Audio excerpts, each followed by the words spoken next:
Hi class, I am KS Patel, biology faculty. बेटा आज आपके साथ हम लोग डिस्कस करने जा रहे हैं, स्पेशली हम लाइसोसोम के बारे में बात करने जा रहे हैं। क्या किसके बारे में बात करने जा रहे हैं? तो लाइसोसोम। ओके, क्या है? तो लाइसोसोम है। लाइसोसोम को बेटा सुसाइडल बैग, कोशिका की आत्मघाती थैली कहते हैं इसको। सबसे पहले तो इसे क्या, इसकी खोज जो थी, लाइसोसोम की खोज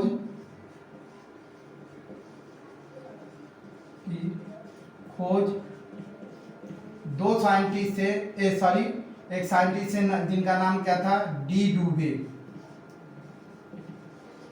ले डूबे नहीं, डी डूबे नामक साइंटिस्ट ने किया था। ठीक है, लाइसोसोम की खोज डी डूबे ने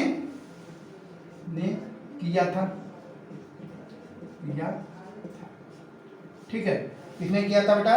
डी डूबे ने किया था। इसे कोशिका की आत्मघाती थैली कहते हैं। इंपॉर्टेंट पॉइंट, कोशिका की आत्मघाती थैली, सुसाइडल बैग ऑफ सेल कहते हैं।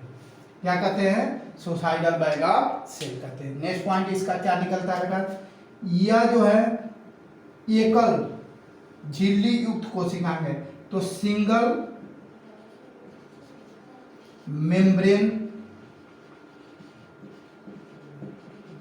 ऑर्गेनेल।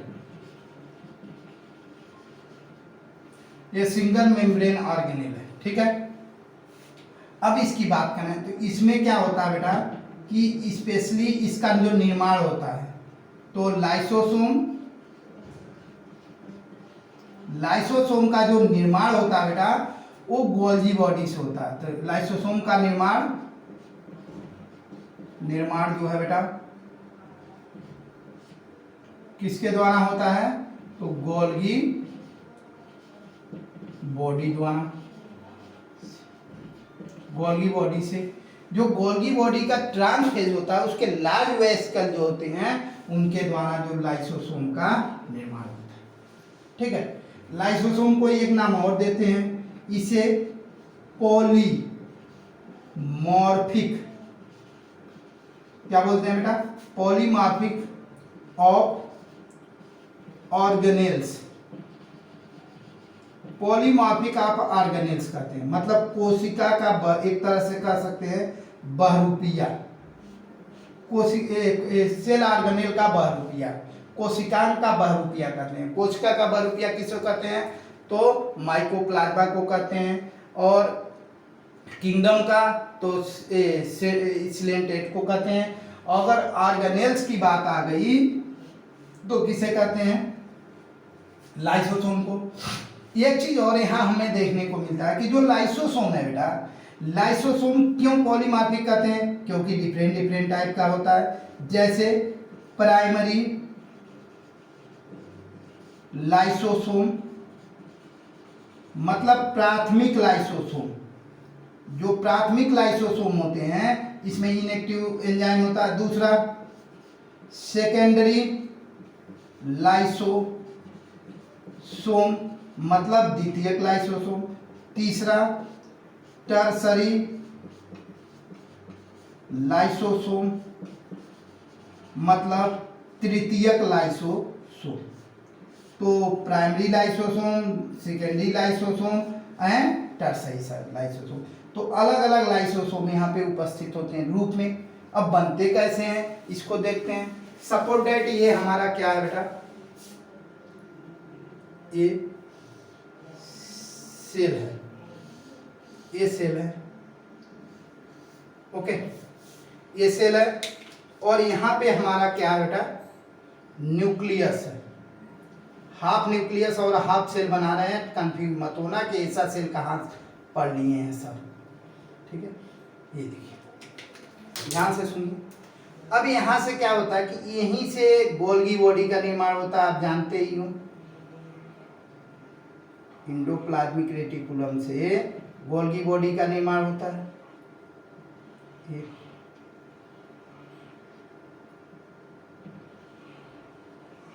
के गोल्गी बॉडी। और ये इसका जो है ट्रांसफेस है और ये सीस फेस है। तो जो ट्रांसफेस के वेसिकल होते हैं यही बनाते हैं क्या बेटा, सॉरी,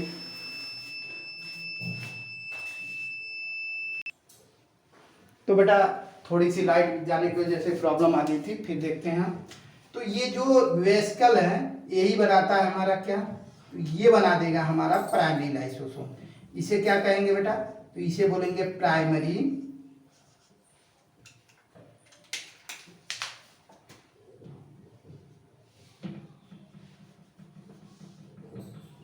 लाइसोसोम।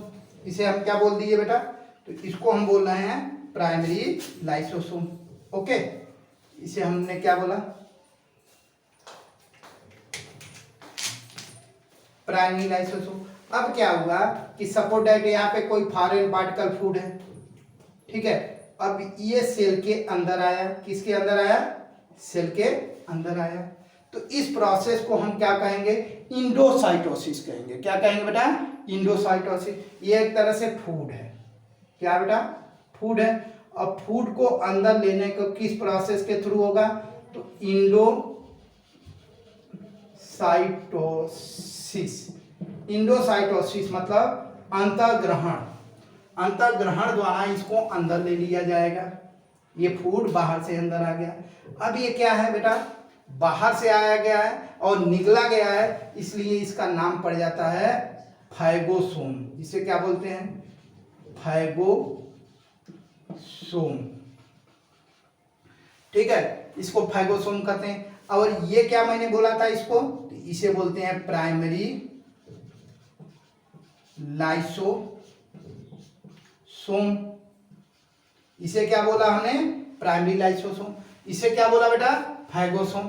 तो जो phagosome food particle, foreign food particle अंदर आया तो उसको हमने नाम दे दिया क्या, फाइगोसोम। ध्यान से देखना। अब ये फूड पार्टिकल सपोज दैट इसको कलरफुल बना रहे हैं, ये देखिए और समझ में आए, ये फॉरेन पार्टिकल है। अब ये फॉरेन पार्टिकल यहाँ पे आ जाएगा और इसके ऊपर जो प्राइमरी लाइसोसोम होगा पूरी तरीके से अटैक करके इनको इनगल्फ कर देगा और इसको पूरी तरीके से अपने अंडर में ले लेगा, ये प्राइमरी लाइसोसोम, ठीक है। जब प्राइमरी लाइसोसोम इसको अपने अंडर में ले लेगा तो इसको क्या नाम देंगे, अब दोनों हेट्रो है, बाहर से आया है तो इसको बोलेंगे हेट्रोसोम, सॉरी हेट्रोफाइगोसोम बोलेंगे। इसे क्या बोलेंगे बेटा, तो इसे हेट्रोफाइगोसोम बोलेंगे, हेट्रोफाइगोसोम,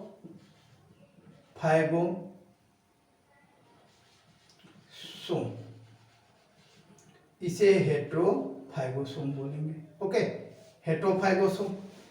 अब जो चीजें ये डाइजेस्ट कर लिया, कुछ चीजें ऐसी रहेंगी जिसे ये डाइजेस्ट नहीं कर पाएगा, ठीक है। इसमें अनडाइजेस्टेड फूड मटेरियल होंगे, जो हम भी जो खाते हैं वो सारा डाइजेस्ट थोड़ी कर लेते हैं, तो उस चीज को क्या होगा, ये अनडाइजेस्टेड फूड मटेरियल जो है इसे बोलते हैं क्या, रेसिडुअल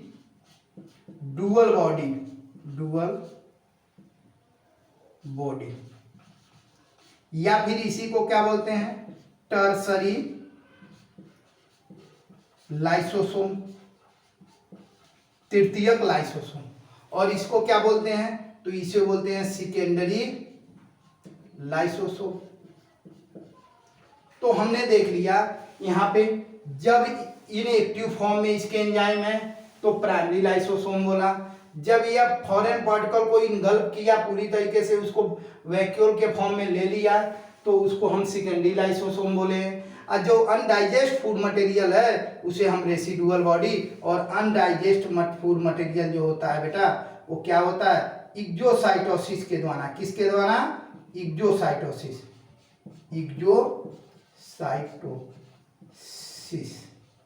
इक्जोसाइटोसिस मतलब बाह्य क्षेपण के द्वारा इसको बाहर निकाल दिया जाता है। क्या किया जाता है बेटा, तो इक्जोसाइटोसिस के द्वारा बाहर। तो इन तीन लाइसोसोम के बारे में हमने देख लिया। अगर मान लीजिए सेल ऑर्गेनेल है, क्या बेटा, सेल ऑर्गेनेल है, और इसमें से एक सेल ऑर्गेनेल डेथ हो गई है, क्या हो गई, डेथ हो गई किसी कारणवश, अब ये क्या होगा, इसमें डैमर, इसमें कचड़े बनेंगे और ये पूरे सेल को अदर दूसरे सेल को भी इन्फेक्ट कर सकता है। तो उसको ये इन्फेक्ट ना करे उसके लिए ये क्या होगा, यहाँ से प्राइमरी लाइसोसोम जाएगा और उसको क्या करेगा बेटा, स्पेशली इसे इनगल्फ कर जाएगा। अब ये खुद के ऑर्गेनेल को किया है इसलिए इसे बोलेंगे ऑटोफैगोसोम।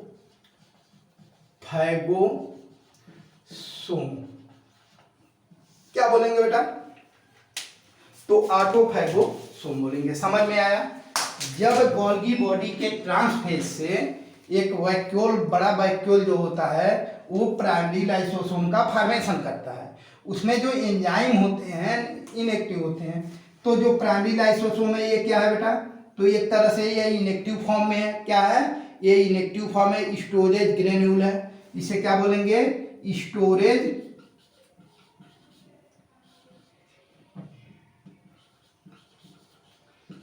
ग्रेन्यूल, इसे स्टोरेज ग्रेन्यूल बोलेंगे। सेकेंडरी लाइसोसोम को हम क्या बोलेंगे बेटा, ध्यान से देखो, तो इसको हम बोलेंगे क्या, हेट्रोफैगोसोम,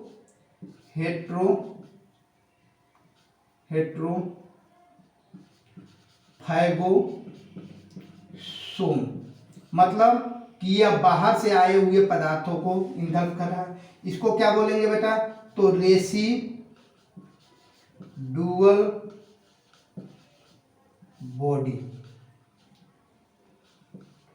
रेसिडुअल बॉडी बोलेंगे। ठीक है।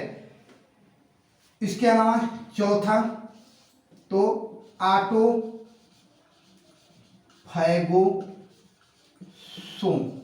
तो ध्यान से देखिए, अब क्या है कि जो पॉलीमॉर्फिक ऑर्गेनेल क्यों कहा गया, जो प्राइमरी लाइसोसोम बना स्टोरेज ग्रेन्यूल है ये कहलाता है प्राइमरी लाइसोसोम।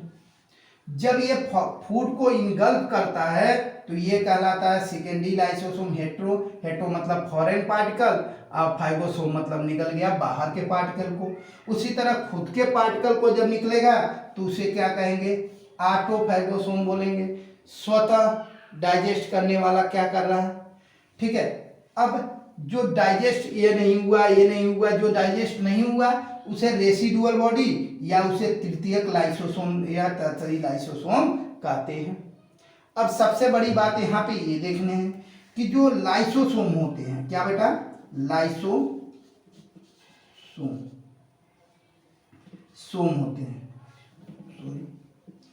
लाइसोसोम जो होते हैं बेटा, उनके अंदर बहुत सारे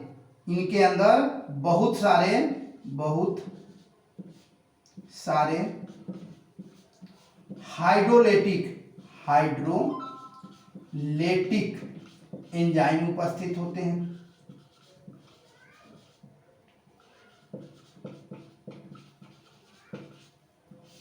क्या उपस्थित होते हैं, हाइड्रोलेटिक एंजाइम उपस्थित होते हैं। ध्यान से देखो, तो जो ये हाइड्रोलेटिक एंजाइम उपस्थित हैं, ठीक है, तो ये सबसे पहले इनएक्टिव फॉर्म में है और ये हाइड्रोलेटिक एंजाइम उपस्थिति के कारण इसे हम क्या कहते हैं, एसिडिक हाइड्रोलेज कहते हैं, ड्रोलेज। अब ये एसिडिक हाइड्रोलेज किसके लिए है, तो कार्बोहाइड्रेट के लिए है।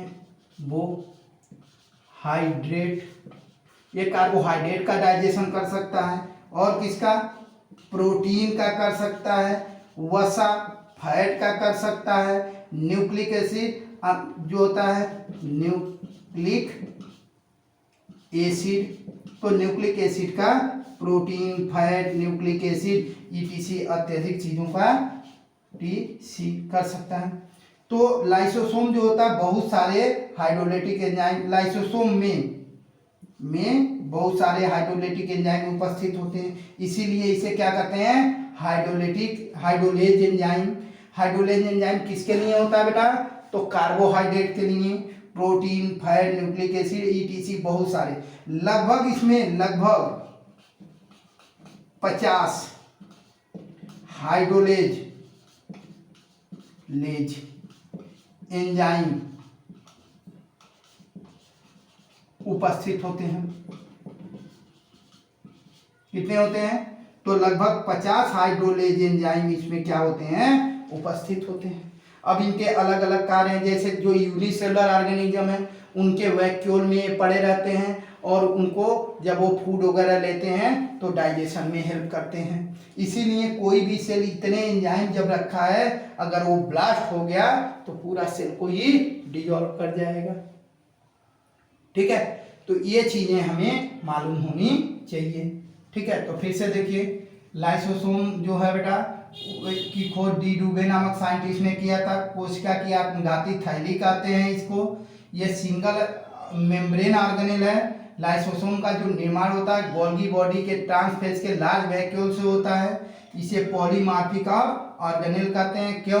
क्योंकि इनके बहुत सारे रूप हैं। इनसे बहुरूपिया कोशिकांग का बहुरूपिया कहेंगे। ठीक है, ये प्राइमरी लाइसोसोम स्टोरेज ग्रेन्यूल है। इसके जो एसिड होते हैं हाइड्रोलिटिक एसिड इनएक्टिव फॉर्म में। जैसे ही फूड फॉरेन पार्टिकल मिलेगा वो सेकेंडरी लाइसोसोम कहलाएगा या हेट्रोफैगोसोम कहलाता है। जो अनडाइजेस्ट फूड मटेरियल होता है उसको क्या करता है बेटा, रिलीज करता है। उसे क्या बोलेगा, रेसिडुअल बॉडी बोली जाती है। और खुद के सेल ऑर्गेनेल को जब किसी कंडीशन में वो इनगल्फ करेगा तो उसे हम क्या बोलेंगे, ऑटोफैगोसोम। लाइसोसोम में बहुत सारे हाइड्रोलिटिक एंजाइम उपस्थित होते हैं जिसके कारण उसे एसिडिक हाइड्रोलेज या कहते हैं, जो carbohydrate, protein, fat, nucleic acid के डाइजेशन में हेल्प करता है। लगभग 50 के आसपास यहाँ पे हाइड्रोलेज एंजाइम होते हैं जो डाइजेशन में हेल्प करते हैं। अब बेटा हम किसके बारे में बात करेंगे, अब हम बात करेंगे स्पेशली कि लाइसोसोम का पीएच कितना है और ये इसका पीएच कैसे मेंटेन रहता है और इसमें प्रोटॉन आयन की उपस्थिति कैसे बनी रहती है। क्योंकि जब कुछ चीजें इनगल्फ करेगा तो इसका पीएच धीरे धीरे गिरेगा, उस पीएच को कैसे वो मेंटेन करेगा। सपोज दैट ये प्राइमरी लाइसोसोम, ये लाइसोसोम है और इसका पीएच जो है बेटा 5 होता है। तो लाइसोसोम का पीएच है बेटा, पीएच वो क्या होता है, 5 होता है। ध्यान से देखो यहाँ पे। और ये है साइटोप्लाज्म। साइटोप्लाज्म का जो पीएच होता है बेटा, पीएच ये होता है लगभग 7। यहाँ पे प्रोटॉन आयन का कंसंट्रेशन जो होता है ये क्या होता है, लो होता है। कंसंट्रेशन क्या होता है बेटा, कंसंट्रेशन लो होता है। ठीक है, और यहाँ पे प्रोटॉन आयन की कंसंट्रेशन हाई होता है।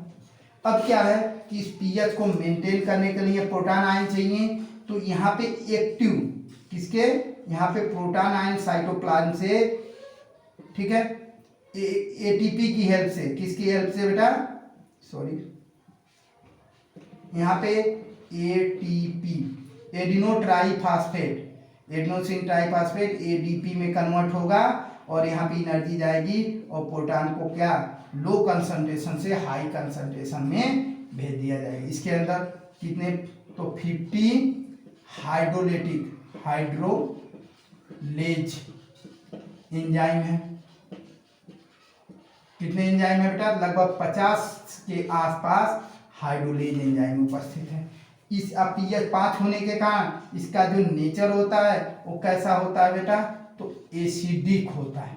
लेकिन जब ग्रेन्यूल फॉर्म में रहेगा, प्राइमरी लाइसोसोम के फॉर्म में रहेगा, तो इसका जो पीएच होगा बेटा वो ध्यान से देखना, वो तो 5 तो रहेगा लेकिन वो इसके एंजाइम इनएक्टिव फॉर्म में ही रहेंगे।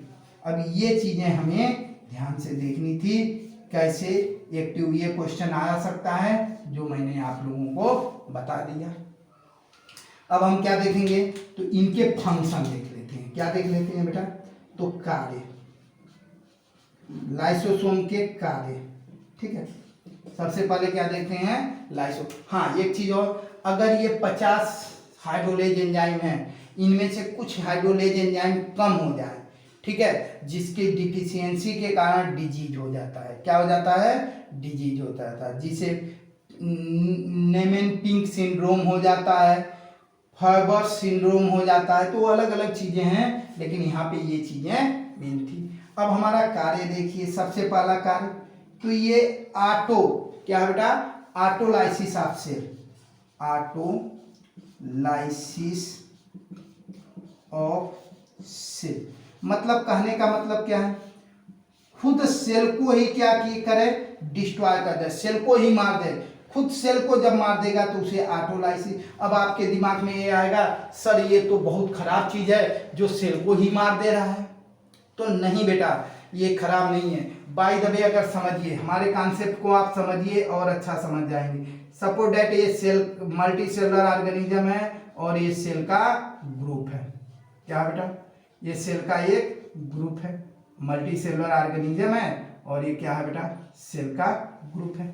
अब सपोज दैट इस सेल को क्या किया, किसी बैक्टीरिया या वायरस ने इन्फेक्ट कर दिया। जब इन्फेक्ट कर देगा तो ये सेल डिस्ट्रॉय होगा और ये इससे इस सेल में जाएंगे बैक्टीरिया, इससे इस सेल में जितने पास आस पास की सेलें होंगी वो सारी खराब हो जाएंगी। तो नेचर ने उस समय किसको कंट्रोल देता है, वो उस समय ये बोला जाता है लाइसोसोम को कि भाई तू अपना कुर्बानी दे दे और पूरे सेल को मार दे। तो उस समय लाइसोसोम खुद को ब्लास्ट कर देता है, फट जाता है। फटने के बाद जो 50 प्रकार के हाइड्रोलेज एंजाइम हैं वो सारे इसमें फूट जाते हैं और जब फूट जाएंगे बेटा तो ये क्या हो जाएगा, डिस्ट्रॉय हो जाएगा। क्या हो जाएगा, डिस्ट्रॉय हो जाएगा। डिस्ट्रॉय होने से आजू बाजू की सेल बच जाती है, इसीलिए इसे क्या बोलते हैं, autolysis cell, autolysis of cell. मतलब इसे कोशिका की आत्मघाती थैली क्या कहते हैं बेटा, तो इसे कोशिका की आत्मघाती थैली कहते हैं। पहला पॉइंट हमारा क्लियर हो। दूसरा, यह इंट्रासेलुलर डाइजेशन करता, अंतःकोश की पाचन क्या करता है बेटा, इंट्रा सेलुलर डाइजेशन। ठीक है, ये इंट्रासेलुलर डाइजेशन करता है। मतलब अंतःकोश की, इंट्रासेलुलर का मतलब क्या हुआ बेटा, अंतःकोश की, मतलब कोशिका के अंदर के फूड सबस्टेंस को वो क्या करेगा, सीक्रेट करेगा और डाइजेस्ट करने में हेल्प करेगा। इसका सबसे बेस्ट एग्जांपल क्या, फैगोसाइट कोशिका होती है। क्या होती है, फैगोसाइट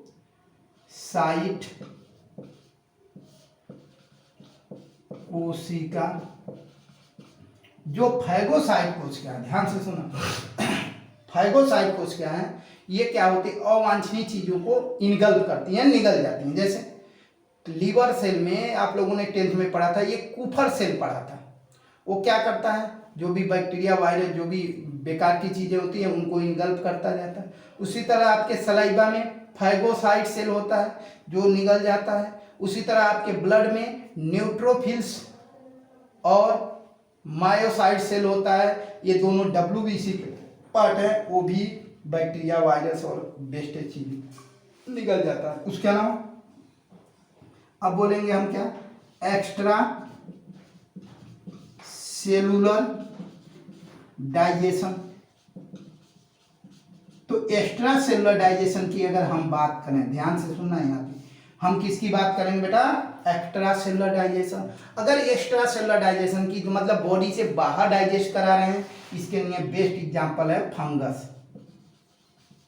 फंगस जो है कवक, कवक जो है बॉडी के बाहर जहां रहता है पहले वहां पे सीक्रेट करेगा, सीक्रेट करने के बाद वहां के सबस्टेंस को डिजॉल्व करेगा और उसे फूड सक कर ले जाएगा, एक्स्ट्रा सेलुलर डाइजेशन। और क्या, नेक्स्ट मेटामॉर्फोसिस। क्या करता है बेटा, मेटामॉर्फोसिस। ये क्या है भैया, मेटा एक तरह से परिवर्धन होता है। ये किस में पाया जाता है, तो एम्फीबियन, उभयचर, उभयचर में पाया जाता है। इनका लार्वा होता है जिसे कहते हैं टेडपोल, टेडपोल लार्वा होता है। कौन सा लार्वा होता है बेटा, इनका एक लार्वा होता है जिसे हम क्या बोलते हैं, टेडपोल। टेडपोल जब बचपन में होता है तो मछली जैसा दिखता है, उसका बचपन का फोटो दिखाओ पहचानेगा नहीं खुद को, और जब बड़ा होता है तो मेढक जैसा हो जाता है। तो कहने का मतलब कुछ तो चेंजेज हुए हैं, उसमें टेल पाई जाती हैं, फिन की पाई जाती हैं। तो धीरे धीरे उसमें क्या लाइसोसोम के द्वारा वो सारी चीजें डिस्ट्रॉय कर दी जाती हैं, वो सारे सड़ जाते हैं, निकल जाते हैं और उसे ये टेडपोल से क्या बन जाता है बेटा, तो फ्रॉग बन जाता है। क्या बन जाता है? फ्रॉग। इसके अलावा इम्ब्रियोनिक का मतलब क्या होगा? भ्रूणी परिवर्तन, डेवलपमेंट।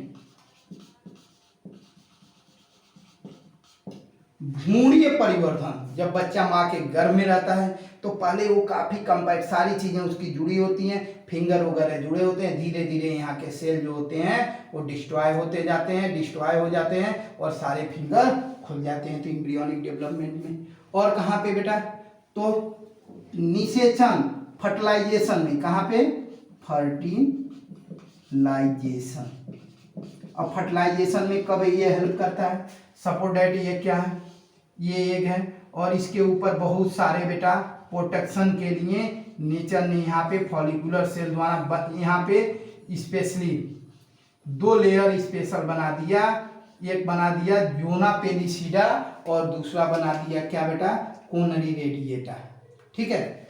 अब बेचारा स्पर्म आया और यहाँ से घुसने ही नहीं दे, तो उसने पहले से अपने पास यहाँ पे भर के लाया है क्या? लाइसोसोम, गोल्गी बॉडी, सारी चीजें वो ले आया है। अब ये क्या करेगा कि यहाँ पे हाइलुरेज एंजाइम होता है जो इसको क्या करता है? पेनिट्रेट, मतलब इसको गला देता है और स्पर्म आसानी से अंदर चला जाता है। तो मतलब स्पर्म जब वो में घुसता है तो घुसने के लिए किसकी जरूरत होती है? तो इस चीज की जरूरत होती है। तो फिर से देखिए, ऑटोलाइसिस, जब ये कोशिका की आत्मघाती थैली है, जब पूरे कोशिका को डिस्ट्रॉय कर देगा तब कहेंगे।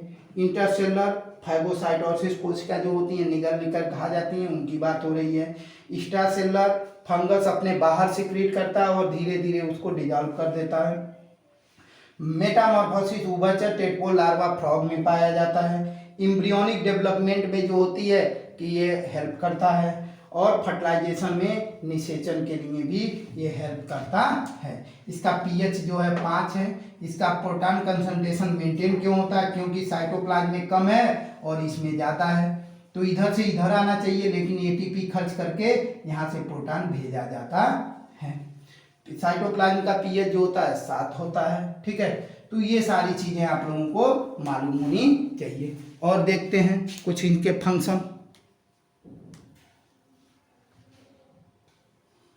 देखो, इससे पहला क्या बोलते हैं बेटा? First autolysis. बेटा इंग्लिश इसलिए मैं लिखता हूं और हिंदी बताता जाता हूं कि क्योंकि टर्मिनोलॉजी ज्यादा से ज्यादा इंग्लिश में पूछे जाते हैं।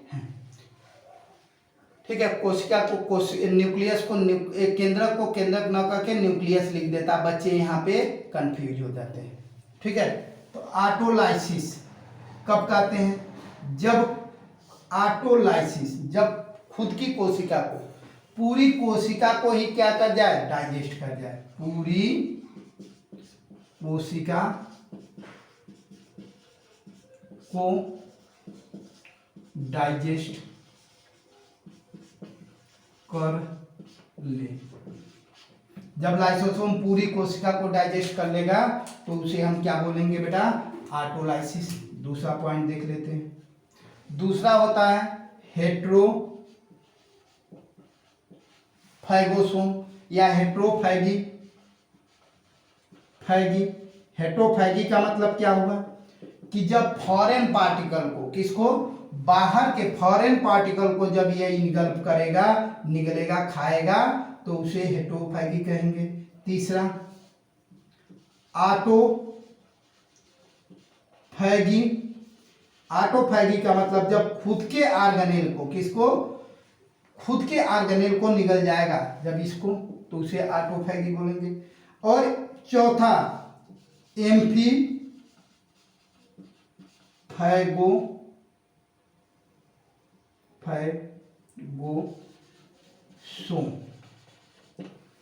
एम्फीफैगोसोम या एम्फीफैगी बोलते हैं, जब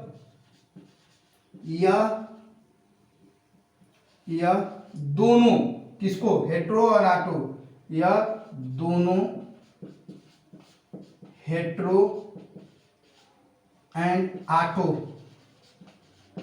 दोनों फंक्शन परफॉर्म करे, फंक्शन परफॉर्म करे तो उसे एम्फीफैगी कहेंगे। ठीक है, क्या बोलेंगे बेटा? एम्फीफैगी बोलेंगे। अब इसको और क्या बोल सकते हैं? तो इसे क्रिप्टोफैगी भी बोलते हैं। क्या बोलते हैं?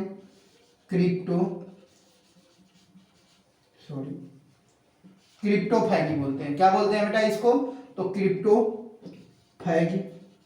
क्रिप्टोफैगी जब यह ग्लैंड का डाइजेशन करे तो इसे क्या बोलेंगे? तो इस नाम से बहुत क्वेश्चन आते हैं, तो उसको सारे नाम से रिलेटेड मैंने बेटा आप लोगों को पूरी कोशिका ऑटोफैगी, जब बाहर के पदार्थ को क्या करे? डाइजेस्ट करे तो क्या बोलेंगे बेटा?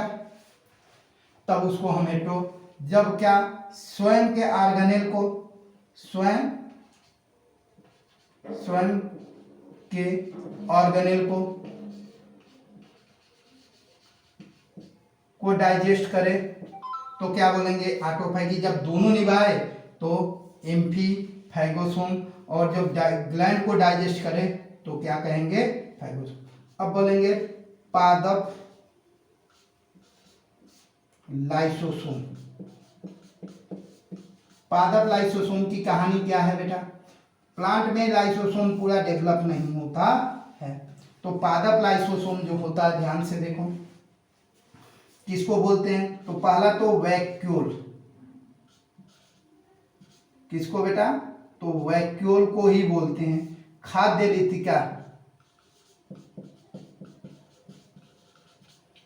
रितिका जो होती है इसको बोलते हैं। दूसरा